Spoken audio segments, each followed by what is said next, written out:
Well, welcome to Integrated Health of Indiana's Talk at 10. And today we're going to talk about ulcerative colitis and Crohn's, which are two really common inflammatory bowel diseases. And these are really easy to start to take care of from the functional medicine aspect. Now, the problem is if you go to Dr. Google, medically, we can't cure it because they don't have a drug that can take care of the autoimmune diseases. They have a very hard time taking care of, repairing the colon and the SIG-A and stuff. And that's just not the model that takes care of this. You have to do a lot of repair work. And so, what has been your experience with that in the hospital and stuff? What do people suffer from with either or both? Because they kind of overlap, don't they? Quite a bit. Yeah, pain. They come in and they get antibiotics. Hydrate, antibiotics, and no eating. So some of the symptoms of Crohn's and ulcerative colitis are bloody stools, abdominal cramping, weight loss, of course, constipation, and bouts of diarrhea going back and forth.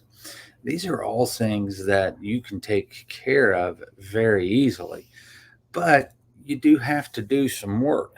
And just to show you some things, when we look at Crohn's and ulcerative colitis are two factors that really lead into all of these autoimmune diseases. So when we look at these autoimmune diseases coming in, we know that there is a factor of it that is related to the gut. So we know part of it is due to the gut.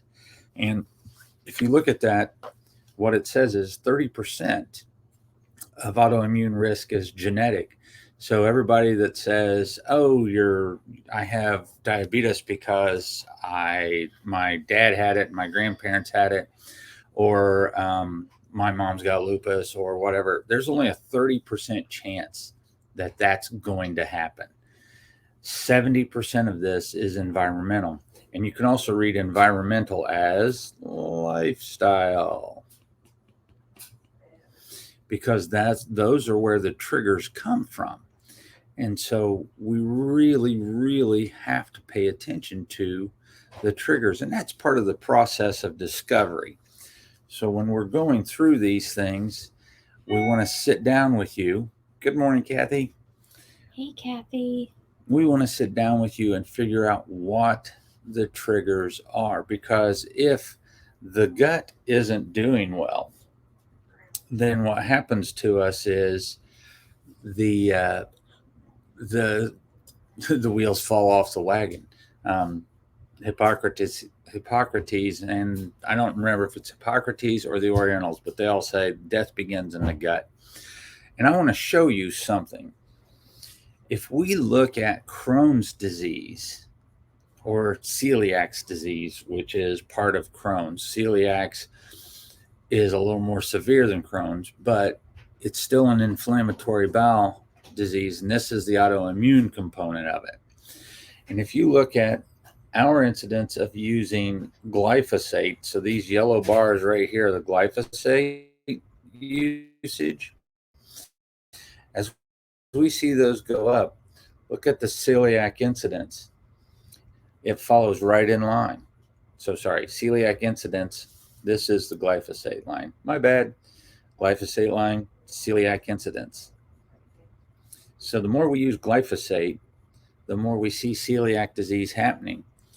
And so there is a correlation here with this. And if you go, well, I don't use glyphosate. I don't use glyphosate on my plants. I don't use it on my yard. Roundup, think Roundup. You can say that, but in our industrial food system, we use it on everything. And so if you look at this, in Honey Nut Cheerios, there is more glyphosate than vitamin D and B12, and we add that in. So you may not think that you're getting exposure outside, but you are getting exposure through enriched white flour. That's where it comes from. This little graphic is from the Environmental Working Group, so if you want to go check that out, that's where you can go. But then if we come back to here and we look at these oatmeal squares, which are supposedly whole grain, heart healthy, and all of that stuff. Once again, this graphic is from the Environmental Working Group.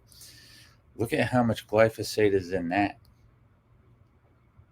2.7 parts per million. Doesn't mean a lot to you, but the glyphosate in Cheerios was 0.86. This is a lot more. And why is that? Because it's made with enriched white flour. And now think about this. If you have enriched white flour in your cereal,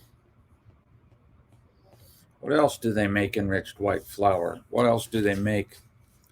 Let me just ask you, what else do they make with enriched white flour? Everything. Bread. Bread. Crackers. Everything we eat has something in it. Read your ingredients. So you are microdosing with this antibiotic. That's a lot of hangers. You're microdosing with this antibiotic all the time. And that's why you have to change things. And one of our biggest challenges that we have is everybody is like, oh, I can't eat on this diet, or I can't change my lifestyle. What am I going to eat? What am I going to do? And so at Integrated Health of Indiana, what we do is we go through a 5R program. We remove toxins, irritants, foods that inflame. So we have to identify these. And that's what we do first. First, we go to identify.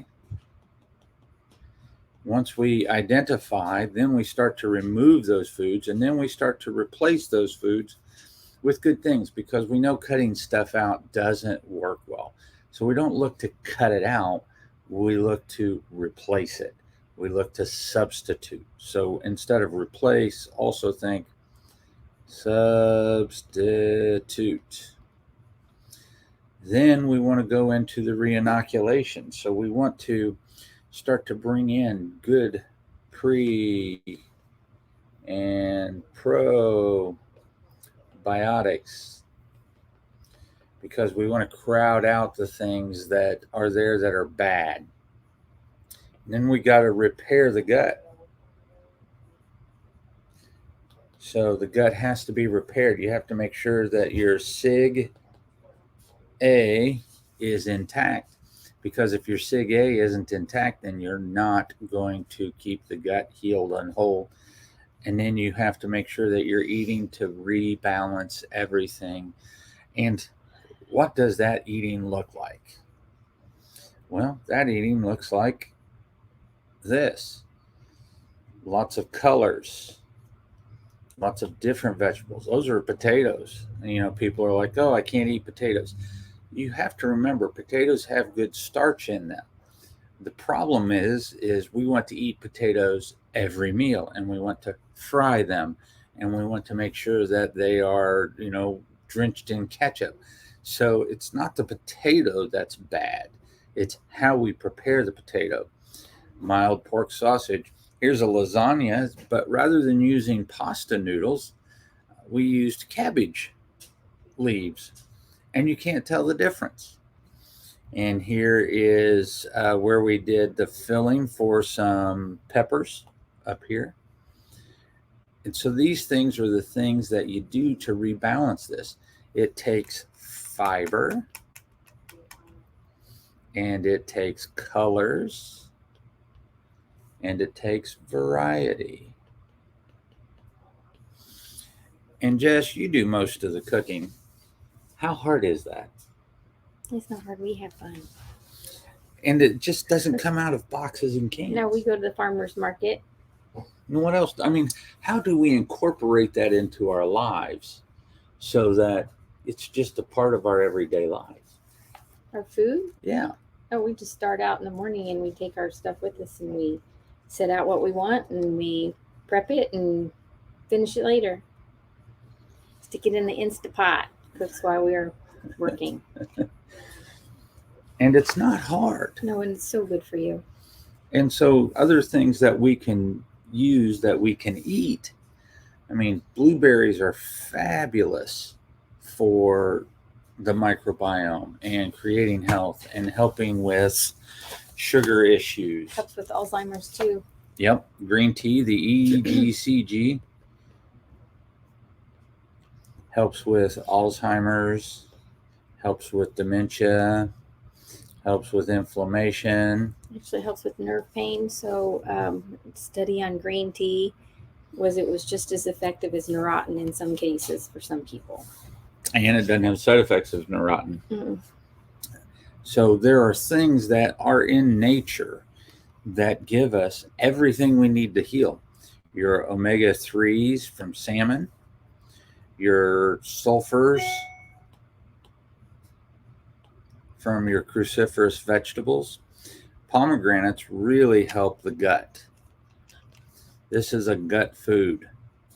It feeds a bug in us called Akkermansia, mucinophilia, and it helps bring it back. Your leafy greens, folate, with everybody that's worried about COVID, and now we have people that are worried about the injections, changing the DNA and the RNA and all of that stuff. We have all of those things happening. Well, folate is what helps with that genetic repair. Think about, for you women out there, what is the one thing they wanted you guys to make sure you had for the development of the baby? They want you to have lots of folate, folic acid. Olive oil is a monounsaturated fat, and this is extremely healthy for hormones and for very true. I'll put that. That is very true. And we don't want to be disciplined. We want it to be easy, and we want it to just happen for us. And when we let that stuff go that way, it gets to us. First step's always the hardest. Yep.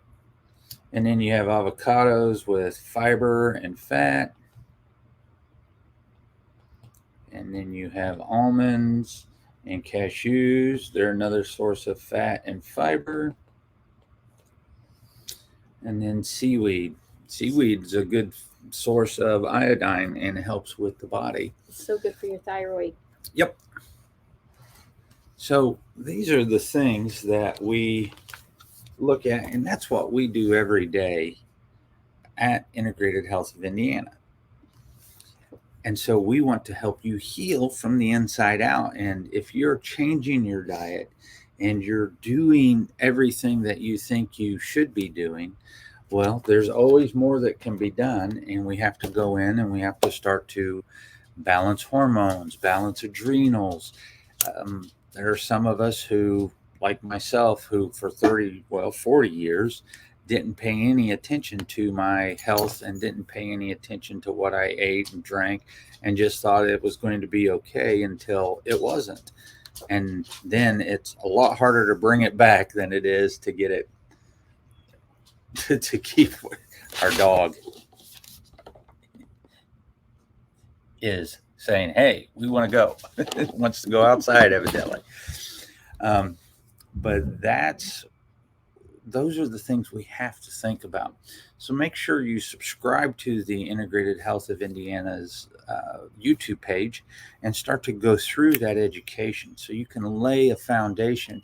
And then if you need us, then we start to make it happen. And that's where we go through that identifying stage. And Miss Jess gets to draw your blood. Yeah. Because you don't want me doing it. And with that being said, I will leave you with our website.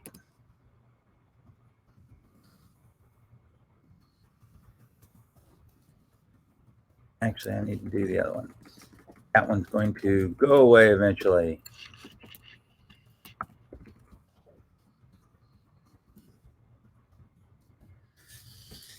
I will leave you with this, and any questions that you have, feel free to drop us a line. Our emails are there. You can call us. We are here to help because we do want to help you heal from the inside out. And there's no reason to suffer from these inflammatory diseases when you don't have to. Have a good day.